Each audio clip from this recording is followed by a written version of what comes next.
Campaign 2020 is sponsored by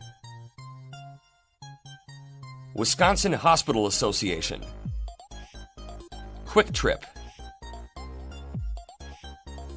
Wisconsin Counties Association, Wisconsin Realtors Association, and Wisconsin Operating Engineers Local 139.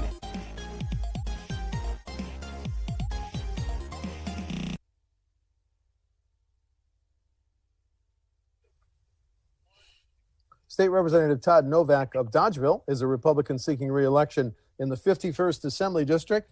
Todd, welcome back to WisconsinEye. Hey, great to be here, Steve, and great to see you again. Well, I usually ask incumbents if they're reelected what job one would be, but here's my question for you. Would job one, if you're reelected, be reviving the clean water package the Senate didn't act on? Absolutely. We did such a long, good work on that task force, and you saw us work for a year solid, and we got what we could get through the assembly. And our plan was always to build a base to build on after every session. So I want to revive the water task force. The speaker has told me that he will probably do that when we come back. I still hold hope for the Senate, but I'm not so sure that's going to happen. Well, when you come back and redraft a package, will it have to do more about PFAS? Because you and I are reading about the widespread detection of PFAS every day. Absolutely. And, Representative Shanklin and I, talked about PFAS a lot because it came up, started coming up a lot during our hearing process. It wasn't a big issue when we started, and now it is. So we definitely have to address the PFAS and work with the DNR and work with all the stakeholders and see how we can address that. And, John Nygren, whose area has been terribly hit up there with this, he's in on the discussions too. Well, John Nygren, and when I interviewed him, said people didn't understand PFAS and what it could do to your health, but now there's a greater understanding. So you think you could do something more substantive on PFAS next session? I believe so. Everybody's aware of it. Everybody's concerned about it. It's not a Republican or Democrat issue. We all have probably some PFAS somewhere in our districts. So at this point, we just don't know. So we do need to address it and make it a priority. Okay, let's go to new subjects. The whole debate over policing reforms as it's played out over the last 4 or 5 months. Todd, you're a mayor. When you talk to your police chief, does she or he tell you that there are any specific policing reforms that need to be enacted? Well, there's a real big difference between urban and rural law enforcement. Law enforcement in the rural areas are very well respected. They're our friends, our neighbors. And I have had many discussions with law enforcement across my assembly district, which I will say most support me because of my record supporting them. And, so there's kind of a disconnect between what's going on in the cities and what's going on here. A lot of what the proposals that the governor put out we already have. Many of my police departments across this district already have. We got uniform training standards. We have some of the other things that he wants to put into law we already do out here. So, I'm all for it. I give faith in the task force that has been developed. I think Representative Steinecke and Representative Stubbs will do a good job. I think the important key when we talk about this issue, we need all the stakeholders at the table. We need police officers. We need WPPA, Professional Police Association. We need everybody at the table when we talk about this. Okay. Let's talk about the pandemic. It's shaken up, the way all of us in Wisconsin do our lives. Let me ask you, do you support the governor's mask order and his new 27% occupancy rule? Well, as you know, the mask order is still in place. We didn't repeal it. I always I urge people to be safe, social distance, wash your hands. I wear a mask when I'm out and about. So, it is in effect. So it's important to follow and be safe. As far as the 25% rule, from what I see out here, my restaurants, my businesses are really good at keeping their businesses safe. You need to balance all this, Steve, with the economic fallout. I'm not sure how many small businesses are going to survive this, and I think that gets sometimes lost in the discussion. Yes, I fully support being safe. I fully support, we need to wear a mask and be safe. But also I'm concerned about the businesses. That lockdown was hard, man. I had several businessmen calling me, some almost in tears.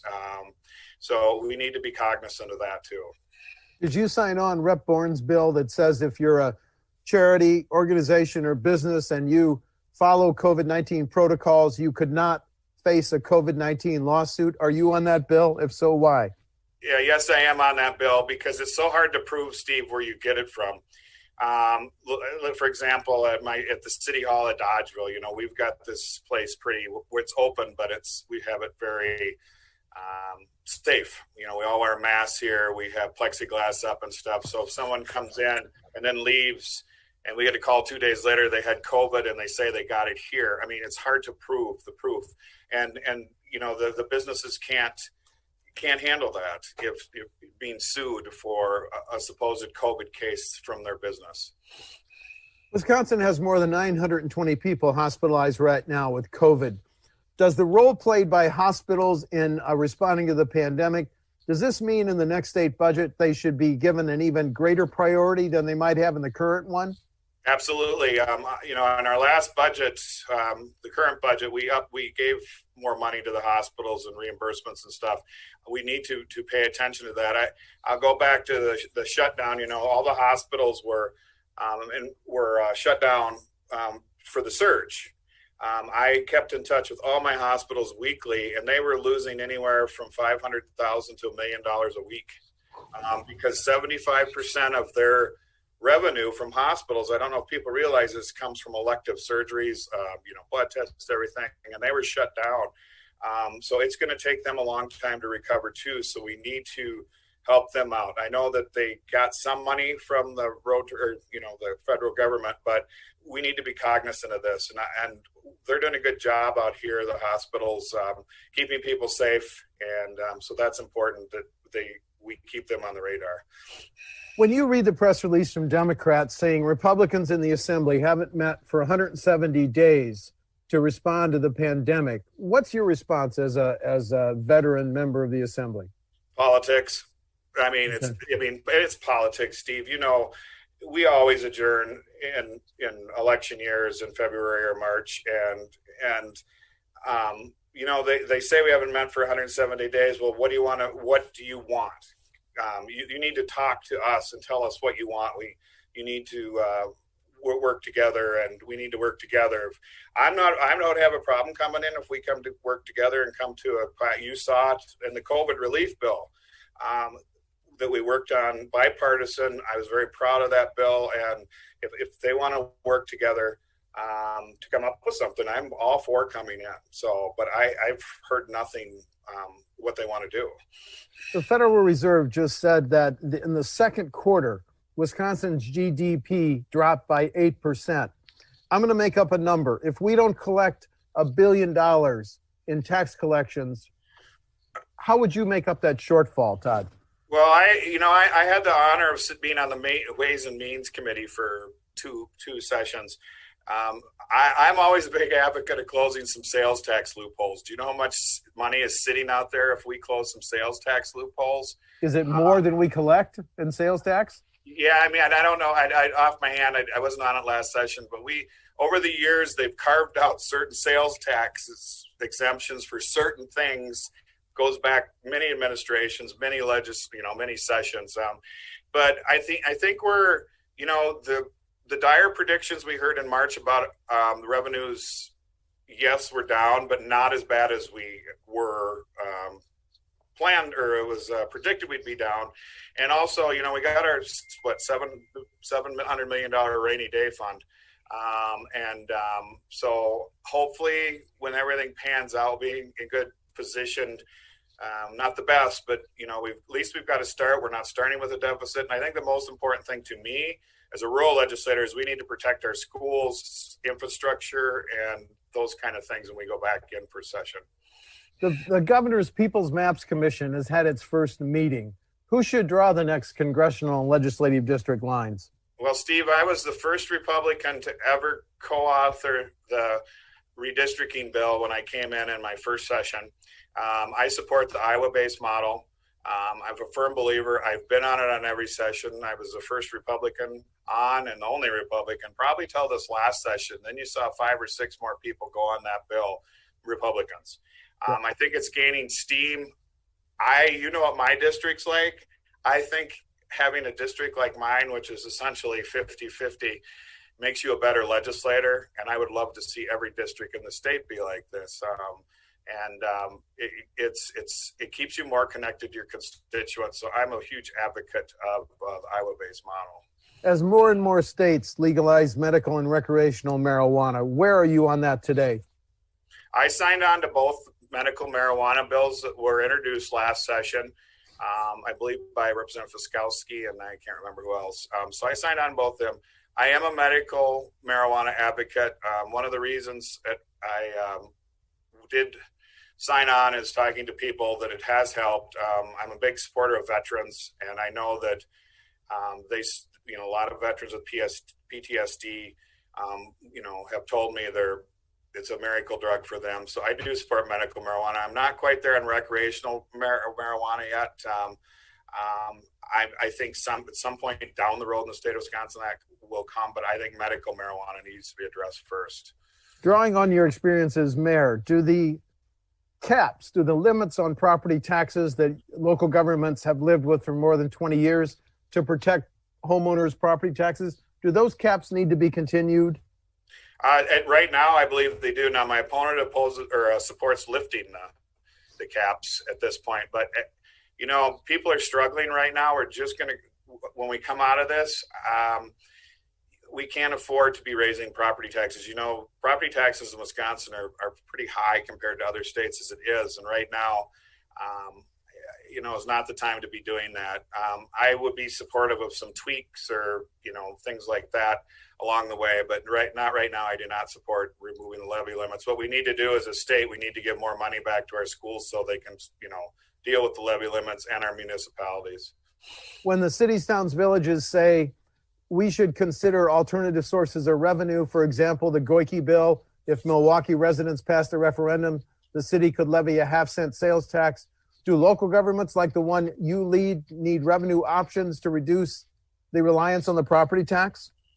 Well, fortunately, in the city of Dodgeville, which I'm mayor of, we're in pretty good financial shape, so we would never need to do that. But I don't have a problem with a mechanism as long as the people approve it to do that. To just like with schools for operating referendums or constructions, it has to go to a public referendum. I believe that's the only way we should be able to get around the property tax levy limit. The governor last year recommended raising the gas tax, which has been at 30.9 cents per gallon for 10 or 12 years. Could you vote to stabilize how we pay for highways and bridges by raising the gas tax? I could not support I believe it was 8 cents last time.